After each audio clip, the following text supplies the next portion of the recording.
ഇന്നൊരു ഓഫുള്ള ദിവസമായിരുന്നു. അതുകൊണ്ട് രാവിലെ നേരത്തെ തന്നെ എണീറ്റുണ്ടായിരുന്നു. അങ്ങനെ നേരെ പോയിട്ട് നമ്മുടെ റൂമിന് തൊട്ടടുത്തുള്ള നമ്മളെ സലൂണിലോട്ടായിരുന്നു. അങ്ങനെ ചെക്കൻ്റെ അടുത്തിരുന്ന് ചെക്കൻ്റെ കലാവിരുദ്ധം പരിപാടിയൊക്കെ നമ്മൾ മുറിയിലാണ് സെറ്റാക്കിയതിന് ശേഷം പിന്നെ നവരത്ന ഓയിലിട്ട് നേരെ ഒരു മസാജ് ചെയ്യാമെന്ന് തീരുമാനിച്ചു. അങ്ങനെ മസാജ് ഒരു രക്ഷയാണ് ചെക്കൻ ചെയ്തത്. അങ്ങനെ ഒരു മെഷീൻ കൊടുത്ത് തല ധരിപ്പിക്കൽ. എന്തായാലും സംഭവം അടിപൊളിയായിരുന്നു. അങ്ങനെ മുഖത്ത് കുറച്ച് ക്രീമൊക്കെ ഇട്ട് നമ്മൾ നേരെ അവിടെ നിന്ന് പുറത്തോട്ട് ഇറങ്ങി. നേരെ തൊട്ടടുത്ത ഗ്രോസറി കയറിയ ശേഷം ഈ സാധനം എടുത്ത് സ്പ്രൈറ്റിൻ്റെ ഒരു പുതിയ ഐറ്റമാണ്. ഈ സാധനം കുടിച്ചിട്ടുണ്ട്. ലെമണും മിൻ്റൊക്കെ ആയിട്ടുള്ള നമ്മളൊരു മൊയ്റ്റ കുടിക്കുന്ന അതേ ഒരു ഫീലാണ് കേട്ടോ. അങ്ങനെ ചൂടത്ത് നേരെ ഫ്ലാറ്റിൻ്റെ ഉള്ളിലോട്ട് കയറിയപ്പോൾ എന്തൊരു ആശ്വാസം തരാം. അവൻ നേരെ ഉള്ളിൽ കയറി ഡ്രസ്സൊക്കെ വാഷ് ആയിട്ടിരുന്നു. അതൊക്കെ ഫുള്ള് സെറ്റാക്കി എടുത്ത് വെച്ച് അങ്ങനെ ഒരു കുളിയും പാസ്സാക്കി നേരെ പുറത്തോട്ടാണ്ട് ഇറങ്ങി കേട്ടോ.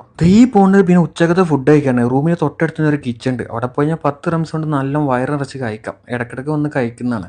അങ്ങനെ അതൊക്കെ കഴിച്ച് ഉഷാറാക്കിയതിന് ശേഷം നേരെ റൂമിലോട്ടാണ്ട് പോയി. അങ്ങനെ ഉച്ചക്കൊരു ഉറക്കമൊക്കെ ഉറങ്ങിയതിന് ശേഷം വൈകുന്നേരം ആയപ്പോൾ നമ്മളെ ചെക്കൻ ഫാറൂഖ് ജിമ്മിന് പോകണം. അപ്പോൾ അവൻ്റെ കൂടെ നേരെ പുറത്ത് താഴോട്ട് ഇറങ്ങി. നേരെ ചെന്ന് നമ്മൾ തൊട്ടടുത്തുള്ള കഫ്തേരിയിലോട്ടാണ്. ഷെരീഫാകെ രണ്ട് അടിച്ച ചായ അടിക്കാനും ഒന്നും നോക്കില്ല. ആ അടിക്കുന്ന നേരം ചില്ലുകൂട്ടിൽ കുറേ സാധനങ്ങൾ ഓൾമോസ്റ്റ് കാലിയാക്കണം. നല്ല കിടക്കുന്നുണ്ട്. അതിമൊക്കെ നമ്മൾ കൊണ്ട് ഒരു ചായ മാത്രം കുടിച്ചു. വൈകുന്നേരം ചായ കുടിച്ചില്ലെങ്കിൽ ഒരു ഉഷാറുണ്ടാവില്ല. അത് കഴിഞ്ഞ് നേരെ ഗ്രോസറി കയറി ചെക്കന്മാരെ കഴിക്കണം. അവരൊക്കെ സംസാരിച്ച് ഇത് അവിടെ നല്ല തണുത്ത വെള്ളം വാങ്ങി നേരെ റൂമിലോട്ടാണ്ട് പോകും. അങ്ങനെ റൂമിലിരിക്കുമ്പോൾ അതുലിൻ്റെ വിളി എവിടെ മക്കളെ കളിന്ന്. അപ്പോൾ ഞാനും ഫാറൂഖും കൂടി എന്ത് ചെയ്തത് നേരെ പോയിട്ടുള്ളത് സംസം മന്തിയിലോട്ടാണ്. അതുലിൻ്റെ ചെറിയൊരു പാർട്ടി. ഇവന് സൂപ്പിനാണോ ഉപ്പിടുന്നത് അതോ പ്ലേറ്റിനാണോ എന്നൊരു ഐഡിയയും കിട്ടില്ല.